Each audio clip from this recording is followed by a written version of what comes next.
One more time for James.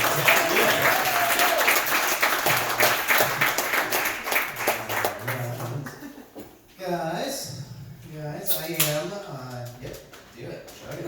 Crush it. You graduated today. You got a tater. Yeah, this is awesome. I am, so you just graduated law school? We might be around the same age. I'm 26 right now. I'm 26 years old, and I don't know how much my mother believes in me anymore. That part's not the joke. I don't know why you laughed at it. It just hurts. The reason why I say that, I've been doing this for a while. I've been doing stand-up since I was 18 years old, and I called her up the other week, and I said, hey, Mom, I'm feeling a little bit restless in my life right now, a little bored, a little unchallenged. I think I might want to go back to school. And her response was just to buy me a particularly difficult jigsaw puzzle. It's just like, here you go. Perhaps this is a better use of your time and efforts, huh? I think maybe in this box you will find the piece that you're looking for, yeah? It's a true story. Has anybody in here ever built a jigsaw puzzle as an adult? Yeah? It can be demoralizing. See, you get like 90 minutes and half a frame into this thing, and you're just like, maybe I shouldn't vote. Are you guys ready for? Are you guys ready for more show? Yes. We have another favorite of this show, and I think again it's actually his first time at this venue. He's performed with us all over the city. You might have seen him before. You're definitely going to see him now. Let's make him feel welcome, Mr. Rodney Werth. What's going on? Everybody having a good time? Yeah. Thank you for still sticking around. So, a little about me. I live out on Staten Island with my wife and daughter, and that's not a punchline, by the way. They're great. I love them most of the time. And, so I took the ferry in here. Now, you guys like from other places, have you taken the ferry yet? No? Okay, because I love seeing all the tourists in the ferry terminal. Because they're just so excited that they're going to be riding the world famous Staten Island ferry. It's so iconic, and just seeing that giddy anticipation turn to crushing disappointment. It just never gets old. The doors open and they think it's going to be like a cruise ship, and no, it's just a floating homeless shelter. And there'll be like a guy with 11 coats pacing up and down the aisle. I'm gonna kill the motherfucker that took my Cheerios! Tourists like, Cheerios! My wife and I, we celebrated our 20th wedding anniversary. It takes work. Thank you, it takes work. We're a mixed marriage. I'm Irish and she's a designated driver. And all relationships, we had our ups and downs. The priest that married us went to prison.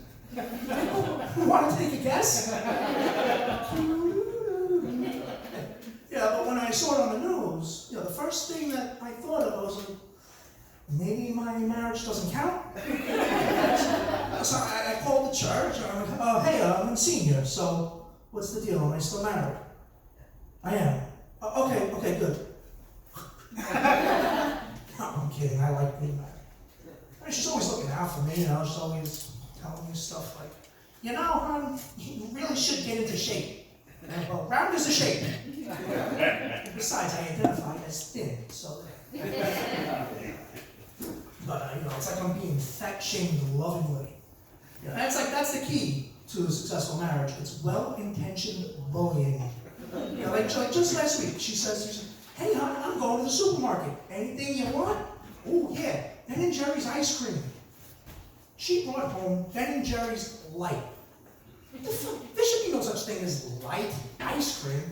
What is this? If you go to Disney, to their water park, they serve ice cream, not light, the way that God intended it, in a kid's beach bucket with a big plastic shovel. One family-sized sundae served. Big family size, we'll see about that.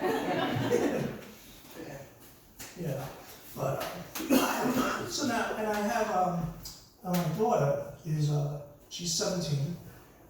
And that's a fantastic fucking age, by the way. she's got this really, really great nickname for me too. And she calls me. Yeah. So we're doing all like the college tours and stuff like that. So I am like loving this whole admissions scandal. I mean, this is just great.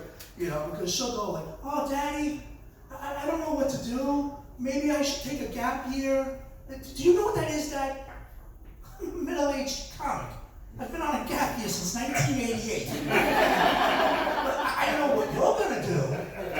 You are gonna apply to like Harvard and Yale, and like you're gonna get in.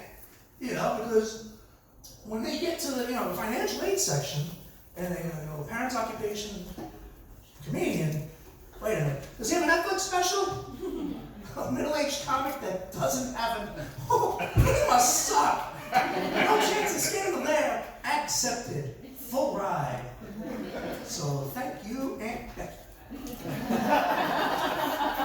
That whole thing too, like with Aunt Becky. Now, I don't know how many parents that we have here. I know there are some.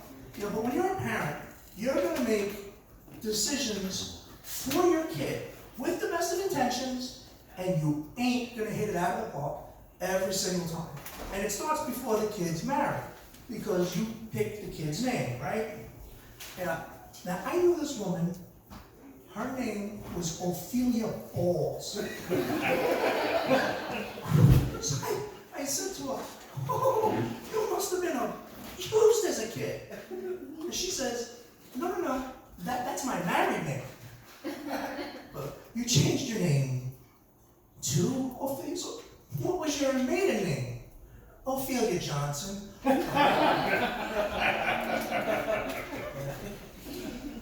And I was talking before, I was making a joke around about my wife, but I kid around, but I fully realized that, I'm married, way out of my league.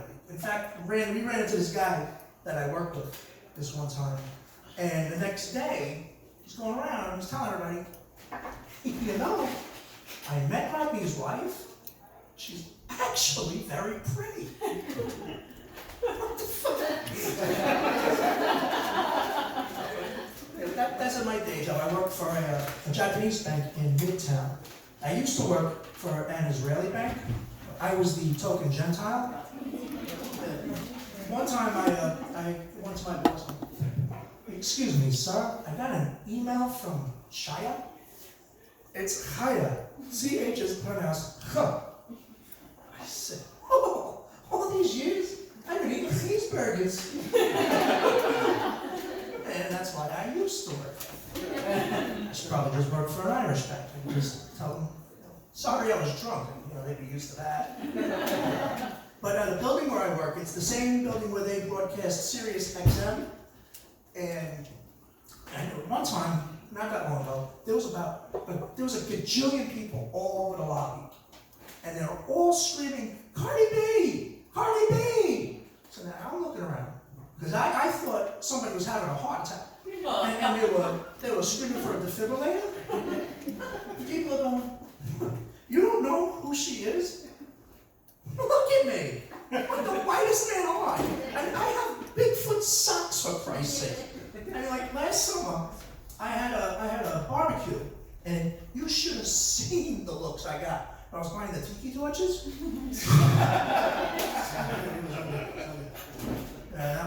My daughter, she's big into Cardi B. She says to me, and I asked her to do something last week, and she goes, "Oh, Kurt, you scared the shit out of me." What the fuck is that? But she's a really good kid. And we were in Staten Island Mall not that long ago. Again, not a punchline. And she's walking 10 feet ahead of me, because apparently I'm the most embarrassing human being alive.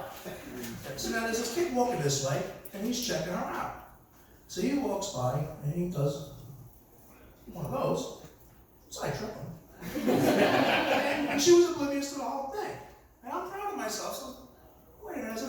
I said, "I'm sure it thinks I'm embarrassing, so I hold back and go, 'Hey, sweetheart, bad news.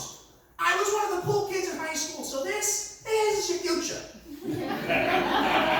That's my time, guys. Yeah.